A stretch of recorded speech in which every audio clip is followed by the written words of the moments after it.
টানা ৩ ম্যাচ হেরে সিলেট থেকে বিদায় নিয়েছিল নোয়াখালী এক্সপ্রেস।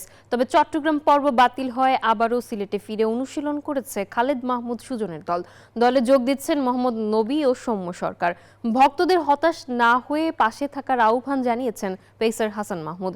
আগের ব্যর্থতায় নোয়াখালীর ভক্তদের কাছে দুঃখ প্রকাশ করে ঘুরে দাঁড়ানোর প্রত্যয়ে হেড কোচ খালেদ মাহমুদ সুজনের কণ্ঠে। সিলেট থেকে আশিক সারোয়ারের রিপোর্টে বিস্তারিত।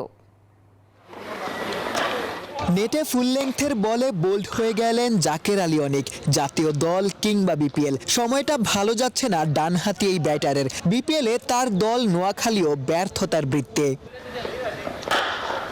দলে যা কিছু ভালো তার সবটা জুড়ে হাসান মাহমুদ। পাওয়ার প্লে কিংবা ডেথ ওভার সুইঙ্গার কাটারে ব্যাটারদের ভরকে দিচ্ছেন নোয়াখালীর এই পেসার। আসলে যে রহস্যটা সেটা আসলে এখন বলা যাবে না, বাট এটা অনেক প্র্যাকটিসের বিষয়। আর মানে আপনি নতুন বলে অনেক প্র্যাকটিস করা লাগে, অনেক বোলিং করা লাগে। আর স্পেসিফিকলি আপনার যখন ম্যাচ সিচুয়েশন হয় তখন ডিফারেন্ট প্র্যাকটিস সিনারিও থাকে এটার জন্য।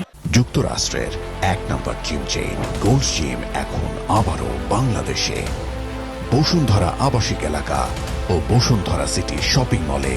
বিপিএলে নোয়াখালীর শুরুটা ভালো হয়নি, প্রথম ৩ ম্যাচে হার। তবে শনিবার দলের সাথে যোগ দিয়েছেন আফগান অলরাউন্ডার মোহাম্মদ নবী। রবিবার যোগ দিবেন সৌম্য সরকার। এতে দলের ভারসাম্য বাড়বে বলেই বিশ্বাস হেড কোচ খালেদ মাহমুদ সুজনের। স্বস্তি পাচ্ছি আসলে, সত্যি কথা যেটা এক্সপিরিয়েন্স প্লেয়ারের সাথে। ডেফিনেটলি ব্যাটিংটা তো সত্যি কথা বলতে 3টা ম্যাচে ব্যাটিংয়ে আমাদের ভুগিয়েছে। আমাদের বোলাররা যথেষ্ট ভালো বল করেছে। আমরা 143 অলমোস্ট ডিফেন্ড করে ফেলেছিলাম। এখনো জয় না পেলেও নোয়াখালীর দারুণ এক ফ্যান বেজ রয়েছে। সমর্থকরা সুদূর নোয়াখালী থেকে সিলেটে এসে খেলা দেখেন। তাদের প্রত্যাশা পূরণে ব্যর্থতার দায় নিয়েই ঘুরে দাঁড়াতে চান হাসান সুজনরা। ভেরি সরি যে আমরা ভালো করি নাই, তাদের কাছে আমি রীতিমতো লজ্জিত আসলে। বাট ডেফিনেটলি আমি আশা করি যে আমরা ঘুরে দাঁড়াবো। ঘুরে দাঁড়ানোর দল আমরা এখনো আছি। আমি এখন এই দলটার প্রতি যথেষ্ট বিশ্বাস আছে আমার। নোয়াখালীরা আমগরে সাপোর্ট করতে থাকবেন। আমরা আমাদের হতাশ করতাম না। আমরা ইনশাল্লাহ আমগো বেচ দেবো, আমরা ম্যাচ জিতবো ইনশাল্লাহ।